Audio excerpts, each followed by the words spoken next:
Around 50 million people are living with dementia, and every year there are nearly 10 million new cases.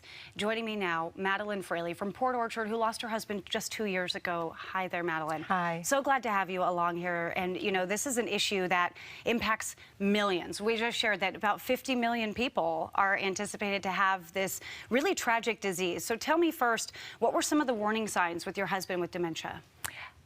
The early warning signs are where they forget words, are unable to perform simple tasks and things like that. But Larry had a form of dementia that actually was emphasized by his delusions. And with his delusional behavior, we had so many difficulties understanding what was going on. We got back from a vacation up in Banff and Lake Louise, and he told his friends, people at church, how the assassins had chased us and the Delta Force was out and they bombed the assassins and killed them, and we were able to get away. That kind of delusional behavior. And so not only was he losing his cognitive, intellectual capabilities, but he had these scenarios constantly that were ongoing in our lives. The jet helicopters are going to land in the front yard. Hurry up, Madeline, and get dressed. Was this a fast progression? It was very fast. Okay. It was very fast, and it took time to get him diagnosed and treated, and he ended up on some medicines that helped to curb some of these delusions. But our lives were filled with the chaos of his delusional behavior. There's a ship out in the bay. I need to run and get on it. And this was regular. This was happening constantly. So all day long. How long had you been married? 48 years by that time. 48 years. Yes. And all of a sudden you see this unraveling. Everything that you thought you knew about the person you're looking at changed. Absolutely. Tell me how that felt to you. It is so scary.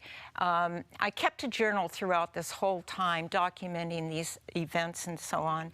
And as you look at what is going on, you're just aghast. And I actually had an opportunity to keep him in my home and in our community. But when I had him out at the grocery store, the bank, or wherever, I designed what I call the purple card. Okay. Which is Alzheimer's is purple, but we know dementia is under that umbrella, right? Or Alzheimer's is under the dementia umbrella. So purple is a very significant color for this disease. Right. And my card, I would give it to the server or the clerk, and it said, "My companion has memory issues. Please be patient.